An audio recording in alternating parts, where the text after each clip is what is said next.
La 64e indépendance de la République démocratique du Congo suscite des réactions dans tous les sens aux Congolais. Un pays continent grand, 80 fois la Belgique, devrait en ce jour connaître un développement spectaculaire suscitant l'admiration et la viabilité du continent africain. Hélas, voilà des décennies que ce pays est confronté à une guerre injuste imposée par les étrangers.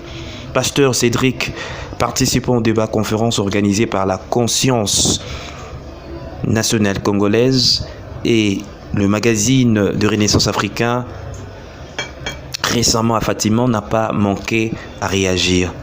Suivez le propos du pasteur Cédric. La 64e indépendance de la République démocratique du Congo suscite des réactions dans tous les sens aux Congolais.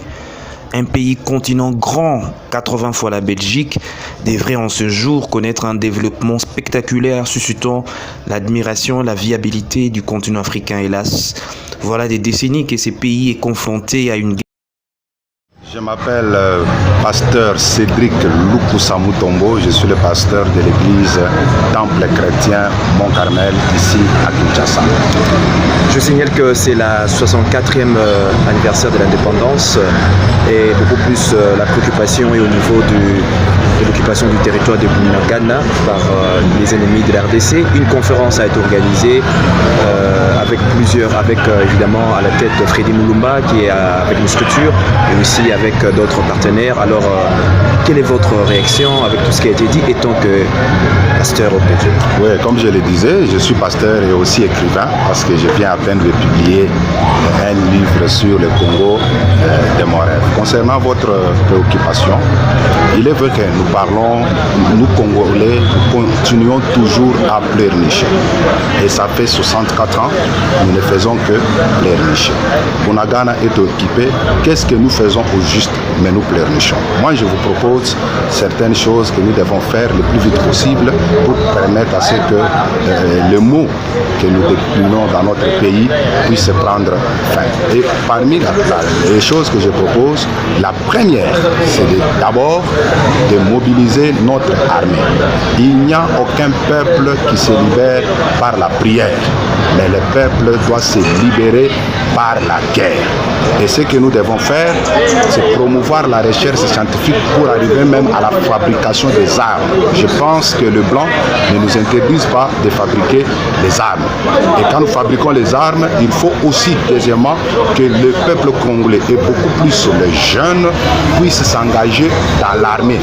Et pour y arriver, il faut que le président, notre président actuel, puisse faciliter les choses à l'armée, surtout au niveau du solde qu'on donne aux soldats. C'est vraiment très important. Et la deuxième des choses que nous, Congolais, nous devons faire, c'est se lancer au travail. N'attendons pas aller travailler en Europe. Il est possible, ici sur place, de créer du travail et de travailler. Parce que le pays se développe par le travail. Et quand vous travaillez, facilement, notre pays va se développer. Promouvoir l'entrepreneuriat et surtout l'agriculture. Écoutez-moi, mes chers compatriotes. Un homme a dit, un peuple qui a faim, c'est une rébellion qui se prépare. Ce que nous devons faire, c'est nourrir aussi les peuples. Et c'est nous, les peuples, qui devons travailler. Et travailler la terre, parce que la terre ne trompe pas. Et pour faire l'agriculture, je ne pense pas que ça demande beaucoup de choses. Tout part par la volonté populaire. Merci beaucoup. Je vous remercie. Je ne sais pas si vous pouvez juste dire quel est l'intitulé de ces livres que vous avez écrits, préfacés par Freddy.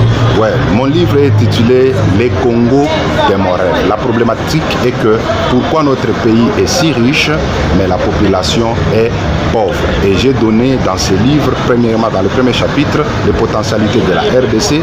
Deuxièmement, nous avons des richesses, mais pourquoi nous sommes pauvres? Et il y a 11 antivaleurs que j'ai pu énumérer dans ce livre. Et dans le troisième chapitre, j'ai proposé quelques solutions. Parmi les solutions, je viens à peine de les parler. Merci beaucoup. On aura l'occasion de pouvoir approfondir cet livre-là prochainement. Les téléspectateurs auront la quintessence de ces livres que vous avez écrits. Merci, je suis à votre disposition. Merci beaucoup.